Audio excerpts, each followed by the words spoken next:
ನನಗೆ ಗೊತ್ತಿಲ್ಲ ಯಾಕೆ ಈ ಥರ ಮಾಡಬೇಕು ಅಂತ. ಯೂಟ್ಯೂಬ್ ನೋಡ್ತಾ ಇದ್ದೆ ಒಂದು ಚಾನಲಲ್ಲಿ. ನನ್ನ ಕೈಯಲ್ಲಿ ರಾಯರೇ ಮಾಡಿಸ್ತಾ ಇದ್ದಾರೆ ಅಂದ್ಕೊಂಡಿದ್ದೀನಿ. ನನಗಿದ್ರ ಬಗ್ಗೆ ಏನು ತಿಳುವಳಿಕೆನೂ ಇರಲಿಲ್ಲ.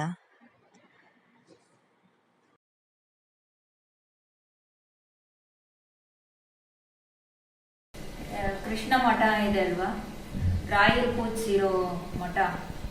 ಅಲ್ಲಿ ತುಂಬಾ ಜನ ಈ ಥರನೇ ಮಾಡ್ತಾರೆ. ಅವರು ಸಗಣಿಯಲ್ಲಿ ಸಾರಿಸಿ ಅನ್ನ ಹಾಕ್ಕೊಂಡು ತಿಂತಾರೆ.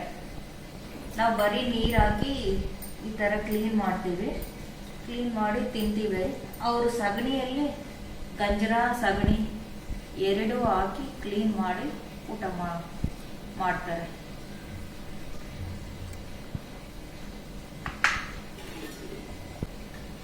ನನಗೆ ಯಾಕೆ ಮಾಡಬೇಕು, ಏನಕ್ಕೆ ಮಾಡಬೇಕು, ಇದು ಏನೂ ಗೊತ್ತಿರಲಿಲ್ಲ. ನಾನು ಏನೋ ನನ್ನ ವಿಡಿಯೋ ನೋಡ್ತಾ ಇದ್ದೆ, ನನ್ನ ತಲೆಗೆ ಇದು ಒಳಿತು. ತುಂಬ ದಿವಸದಿಂದ ಇದು ಮಾಡಬೇಕು, ಇದು ಮಾಡು, ಇದು ಮಾಡಬೇಕು, ಮಾಡು ಮಾಡು ಅನ್ನೋದು ನನ್ನ ತಲೆಯಲ್ಲಿ ಕೂತ್ಬಿಟ್ಟಿತ್ತು. ಇವತ್ತು ಗುರುವಾರ, ಸೊ ಮಾಡಿದೆ. ಕಾಳು ಸಾಂಬಾರು ನಾನು ಮಾಡಿರೋದು. ನಿಮ್ಮಿಷ್ಟ, ನೀವು ಯಾವ್ದು ಬೇಕಾದರೂ ಮಾಡ್ಕೊಳ್ಳಿ. ಪೂಜ್ಯಾಯ ರಾಘವೇಂದ್ರಾಯ ಸತ್ಯಧರ್ಮರತಾಯ ಚ ಭಜತಂ ಕಲ್ಪವೃಕ್ಷಾಯ ನಮತಂ ಕಾಮಧೇನುವೆ. ಓಂ ಶ್ರೀ ರಾಘವೇಂದ್ರಾಯ ನಮಃ. ಅದು ಏನಂತಾರೆ, ಚೆನ್ನಾಗಿ ಬಂದು ಗುರುದು ಸಂಗೀತ ಫುಡ್ಡು, ಗುರು ಕೊಡೋ ಫುಡ್ಡು ಅಂತ. ನನ್ನ ಜೀವಮಾನದಲ್ಲಿ ನಾನು ಯಾವತ್ತೂ ಮಾಡಿರಲಿಲ್ಲ. ಇದೇ ಫಸ್ಟ್ ಟೈಮ್ ನಾನು ಮಾಡಿದ್ದು.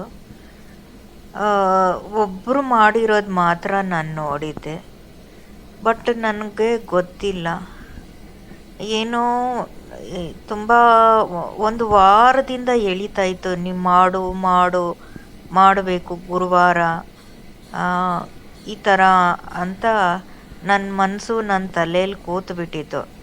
ಸರಿ, ಏನಾದರೂ ಆಗಲಿ ಇವತ್ತು ಗುರುವಾರ ಅಂತ ಮಾಡೋಣ ಅಂತ ಮಾಡಿದೆ. ನನಗೆ ನೆಲದಲ್ಲಿ ಕೂತ್ಕೊಂಡು ಊಟ ಮಾಡೋದು, ಏನಾದರೂ ರೋಗ ಆ ಥರ ಏನಾದರೂ ಬಂದುಬಿಡುತ್ತೇನೋ ಅಂತ ನನ್ನ ಮೈಂಡು. ಇನ್ನೊಂದು ಕಡೆ ದೇವರಿದ್ದಾರೆ, ರಾಯರಿದ್ದಾರೆ ಅಂದ್ಬಿಟ್ಟು ಇನ್ನೊಂದು ಕಡೆ.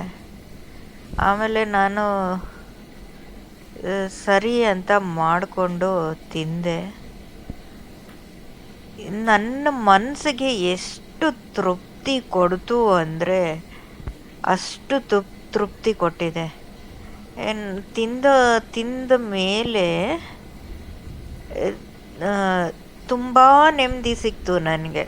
ರಾಯರ ಮಠದಲ್ಲಿ ರಾಯರು ಉಡುಪಿಗೆ ಹೋಗಿ ಪೂಜೆ ಮಾಡಿರೋ ಶ್ರೀ ಕೃಷ್ಣಂದು ಎಷ್ಟು ದಪ್ಪ, ಇಷ್ಟುದ್ದ ವಿಗ್ರಹ ಅಲ್ಲ, ಅದು ಬೆಳ್ಳಿಯಲ್ಲಿದೆ. ಅದನ್ನ ಉಡುಪಿಯಿಂದ ತಂದು ಮಠದಲ್ಲಿ ಇಟ್ಟು ಪೂಜೆ ಮಾಡ್ತಾರೆ.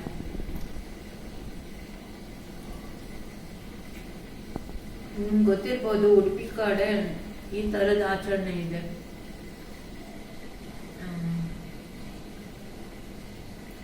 ಉಡುಪಿ ಜನ ತುಂಬಾ ಜನ ಫಾಲೋ ಮಾಡ್ತಾರೆ. ಯಾವ ಕೆಲಸ ಮಾಡಿದ್ರೂ ನಂಬಿಕೆ ಇರಬೇಕು. ನಂಬಿಕೆಯಿಂದ ಮಾಡಿದ್ರೇ ಅದು ಫಲ ಸಿಗೋದು. ಇದು ಎಂತೆಂಥ ಶ್ರೀಮಂತರು ಈ ಆಚರಣೆ ಮಾಡ್ತಾರೆ.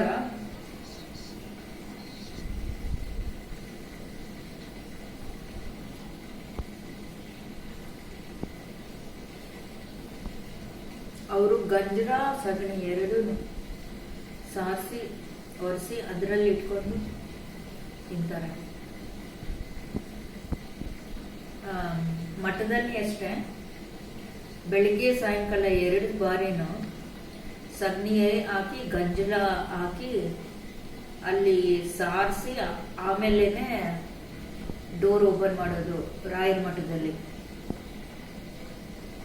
ಮಂಚಲಾಮನ್ ದೇವಸ್ಥಾನದ ಮುಂದೆನೂ ಅಷ್ಟೇ, ರಾಯರ ಮಠದ ಮುಂದೆನೂ ಅಷ್ಟೇ, ಎರಡತ್ರನೂ ಆ ಥರ ಸಾರಿಸಿ ಗಜ್ಲ ಹಾಕಿ ಸಾರಿಸಿ ಆಮೇಲೆ ಡೋರು ಓಪನ್ ಮಾಡ್ತಾರೆ. ಒಳಗಡೆಗೆ ಜನರನ್ನೆಲ್ಲ ಬಿಡ್ತಾರೆ ದರ್ಶನ ಮಾಡ್ಕೊಳ್ಳೋಕ್ಕೆ. ಅಲ್ಲಿ ತನಕ ಬಿಡೋದಿಲ್ಲ.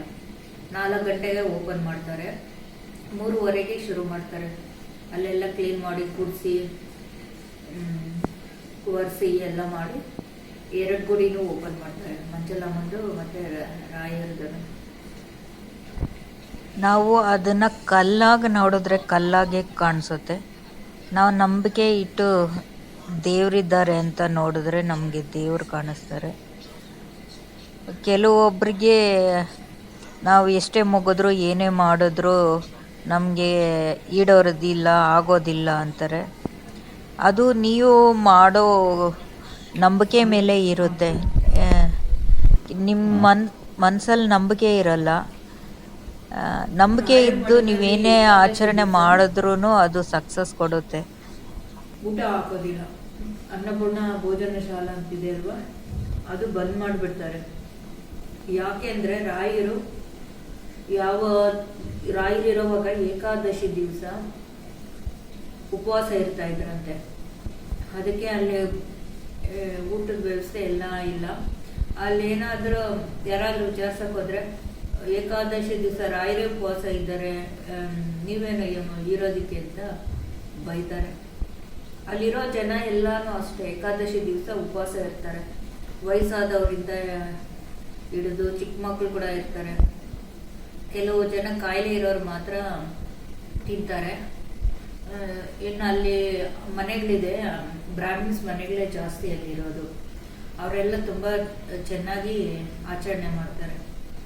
ಅವರು ಅಷ್ಟೇನೆ, ಅವ್ರ ಮನೆ ಬಾಗಿಲು ಮುಂದೆ ಬೆಳಿಗ್ಗೆ ನೀರು ಹಾಕಿ ಸಗಣಿಯಲ್ಲಿ ಕ್ಲೀನ್ ಮಾಡಿ, ಸಾಯಂಕಾಲನೂ ನೀರು ಹಾಕಿ ಬಾಗಿಲನ್ನ ಕ್ಲೀನ್ ಮಾಡಿ ಇಡ್ತಾರೆ. ಸುಮ್ಮನೆ ನೀರು ಚಿಂಕಿಸ್ತಾರೆ, ಬೆಳಿಗ್ಗೆ ಕ್ಲೀನ್ ಮಾಡ್ತಾರೆ.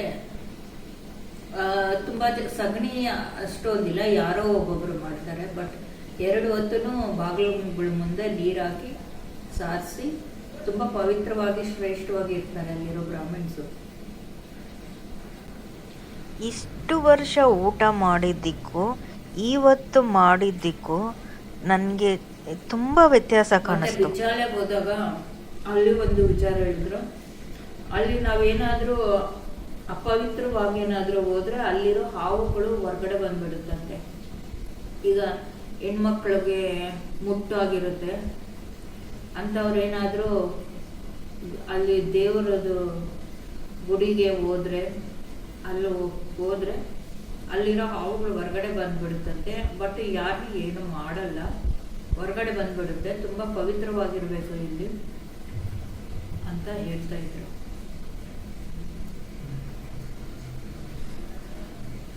ನಾನು ನಿಜವಾಗ್ಲೂ ಇವತ್ತು ಊಟ ಮಾಡಿದ್ದೀನಿ ಅನಿಸ್ತು. ನಾನು ಇವತ್ತು ನಿಜವಾಗ್ಲೂ ಊಟ ಮಾಡಿದ್ದೀನಿ ಅನ್ನೋ ತೃಪ್ತಿ, ನನಗೆ ಆತ್ಮ ತೃಪ್ತಿ ಇವತ್ತು ಸಿಕ್ತು. ನಾನು ಇಷ್ಟು ವರ್ಷ ನಾನು